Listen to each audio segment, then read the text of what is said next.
మేము రాస్తా రోక మాత్రమే చేశాము పోలీసుల మీద ప్రెషర్ తేయడానికి. వాటిని వెళ్ళి వాళ్ళ కస్టడీలోకి తీసుకోమని చెప్పేసి. ఎవరి మీద కేసు బుక్ చేయమని కాదు, ఏమి చేయమని కాదు. అయినా కానీ ఎస్ఐ వచ్చేసి మెల్లిగా బ్యారికేడ్స్ తొలగిస్తూ మీరు చేయడానికి లేదు అది అంటే మా వాళ్ళు ఆగ్రహించి ఎస్ఐ గారితో వాదానికి దిగితే మీరు ఏం చేసుకుంటారో చేసుకోపోండి, మీరు చేయకపోతే మేము పోయి ఆపుతాం సార్, మరి దానికి మీరు సిద్ధమా అంటే మీరు ఇష్టం మీ ఇష్టం ఏమన్నా చేసుకోండి అన్న విధంగా మాట్లాడిండు ఆయన. సో అప్పటికప్పుడు మా కార్యకర్తలు కార్యాలయం నుంచి కర్రలు తీసుకురావడం జరిగింది. అవి పట్టుకొని మేము గో సేవ చేయడానికి, గో రక్షణ చేయడానికి పోయినాం, ఎవరి మీద దాడి చేయడానికి కాదు. ఈ విషయంలో పోలీసు వాళ్ళు ముందే ఇతర వర్గాలకి కొన్ని ఇన్ఫర్మేషన్లు ఇచ్చారు. వాళ్ళంతా అక్కడక్కడ బంగ్లాలపైన వీడియోలు తీస్తున్నారు. మాకు అనుమానం ఉంది కానీ ఇంతకీ తెగిస్తారని చెప్పేసి మేము ఊహించలేదు. ఎందుకంటే ఇలాంటి ఘటన ఎప్పుడు జరగలేదు మాకు.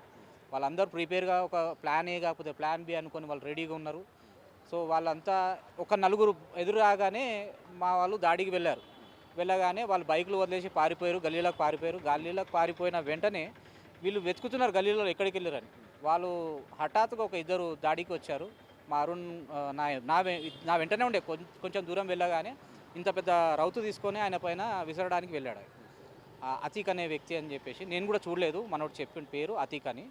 ఆయన ఇంత పెద్ద రౌతు తీసుకొని ఈయన మీద వేయడానికి వస్తే ఈయన ఆ రౌతును తప్పించుకొని కర్రతో కొట్టడం జరిగింది చేతిపైన. ఆ కర్రతో కొట్టే లోపే ఇతను వెనుక నుంచి కత్తి తీసి ఈయన పుట్టలో దాడి చేసిండు. ఈయన తప్పించుకోవడానికి వెనుక జరిగి ఇంకో దాడికి చెయ్యడం పెట్టగా చెయ్యికి 3 దగ్గర ఘాట్లు పడ్డాయి. 3 దగ్గర సివియర్గా ఇంజరీస్ అయినాయి. పుట్టలో కూడా దాదాపుగా పేగులకు టచ్ అయ్యేంత, కిడ్నీకి టచ్ అయ్యేంత దగ్గర వరకు ఘాటు వెళ్ళింది.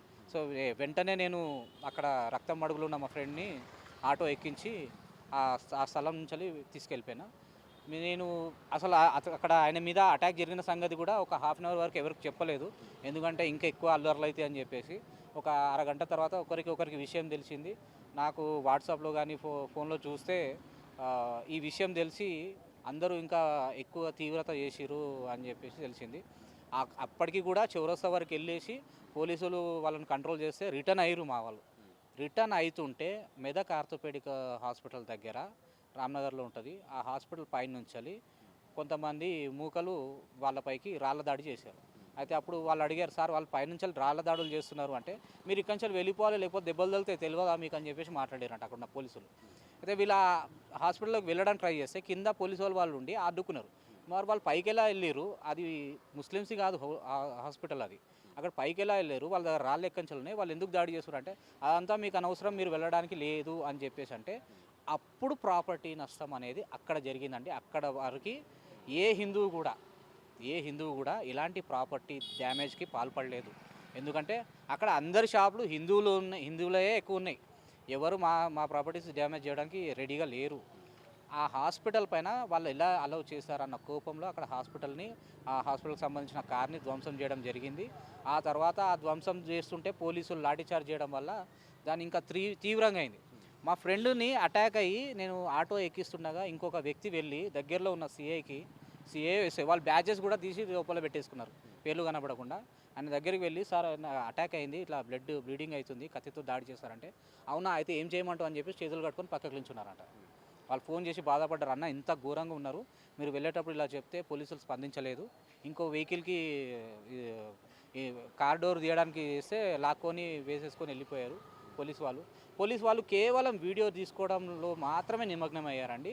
ఈ దాడి ఎంతవరకు చేస్తారో చేయండి, ఇవన్నీ వీడియోస్ తీసుకొని వీళ్ళ పైన కేసులు పెడదాం అన్న ఉద్దేశంగానే ప్రవర్తించారు. కానీ ఈ గొడవని ఆపుదాం, ఇక్కడ సిచ్యువేషన్కి లా అండ్ ఆర్డర్ని కంట్రోల్ చేద్దాము, అసలు ఈ గోవులను సంరక్షిస్తే ఈ లొల్లే ఉండదు.